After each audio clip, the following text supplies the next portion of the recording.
Students, welcome back to my YouTube channel Ashish Sharma physics Pathshala. हम पढ़ रहे थे संधारित्र के बारे में। आज हम पढ़ेंगे समांतर प्लेट संधारित्र के एकांक आयतन में संचित ऊर्जा। ये देखिए आपके पास एक सी धारिता वाला समांतर प्लेट संधारित्र है। इसकी प्लेटों के मध्य दूरी d, जबकि प्लेटों का क्षेत्रफल कैपिटल A है। इस प्लेट AB पर प्लस Q आवेश है, जबकि CD इतने ही आवेश से ऋण आवेशित है। प्लेटों के मध्य विद्युत क्षेत्र का जो मान है ये सिग्मा अपॉन एप्सिलॉन नॉट है और इस संधारित्र की धारिता C है। हमें इस संधारित्र के एकांक आयतन में संचित ऊर्जा ज्ञात करनी है। तो देखिए, चूंकि संधारित्र में संचित कुल विद्युत स्थितिज ऊर्जा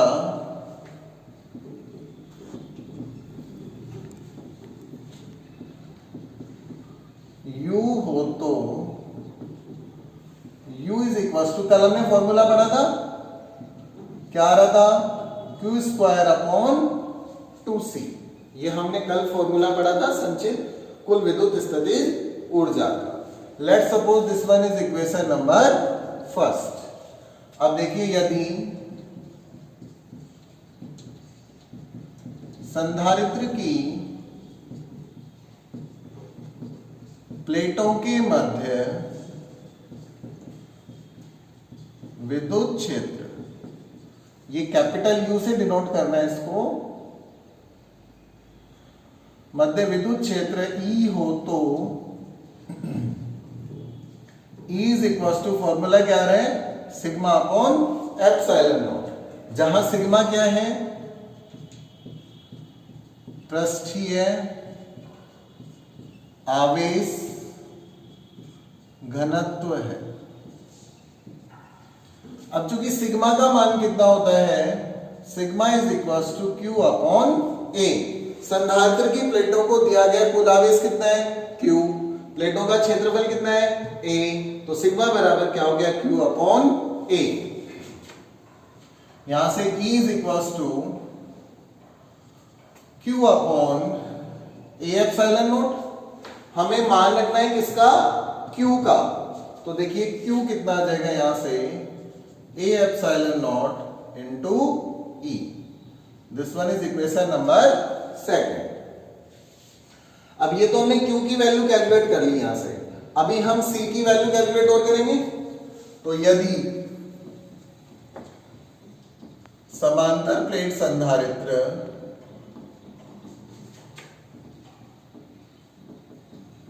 की धारिता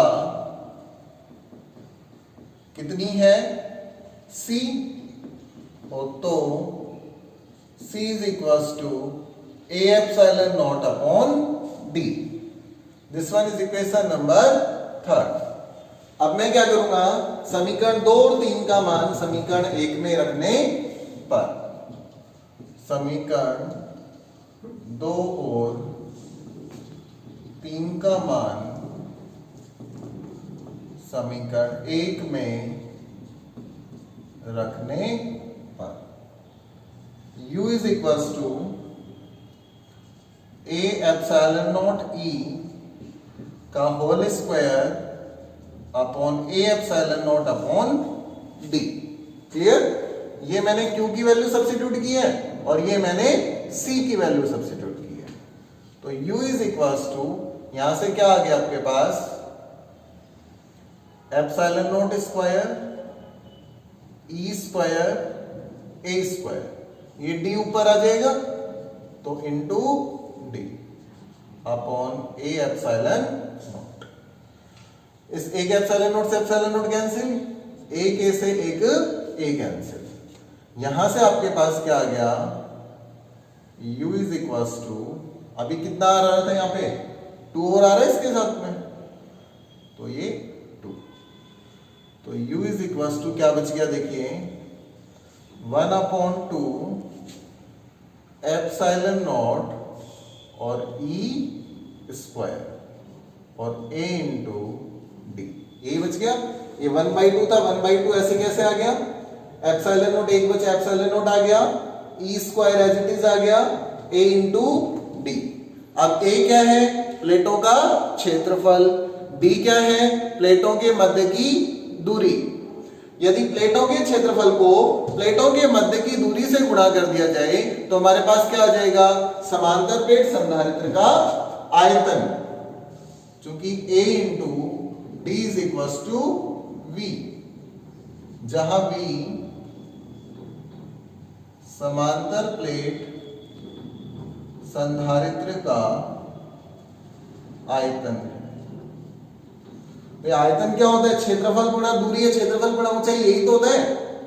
तो V बराबर A into D. A into D की जगह मैं क्या लिख दूंगा? V।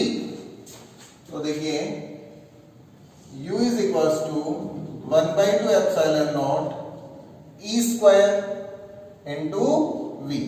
हमें क्या चाहिए? एकांक आयतन में V का मैं दे दूं भाग, U अपॉन V बराबर 1/2 एप्सिलॉन नॉट ई स्क्वायर, जो कि U अपॉन V बराबर स्मॉल u, जहां स्मॉल u क्या है? प्रति एकांक आयतन की ऊर्जा है। तो यहां से आपके पास फॉर्मूला क्या आ जाएगा कि U is equal to 1/2 epsilon not E square, और ये किसी भी संधारित्र के प्रति एकांक आयतन में संचित ऊर्जा का क्या होता है? आपके पास फॉर्मूला होता है। आप इसको ऐसे भी लिख सकते हैं, क्योंकि E बराबर क्या है? ई स्क्वायर बराबर क्या हो जाएगा? Sigma square upon epsilon naught square. भाई E का मान कितना आ रहा था हमारे पास? सिग्मा अपॉन एप्सिलॉन नॉट, तो e square sigma square upon epsilon naught square. 1/2 epsilon naught की जगह एप्सिलॉन नॉट, यहां रख दिया हमने सिग्मा स्क्वायर और epsilon naught square. Epsilon naught से एप्सिलॉन नॉट कैंसिल, तो U is equal to sigma square upon 2 epsilon naught. ये दोनों ही फॉर्मूले किसको बताते हैं? किसी समांतर प्लेट संधारित्र के एकांक आयतन में संचित ऊर्जा को बताते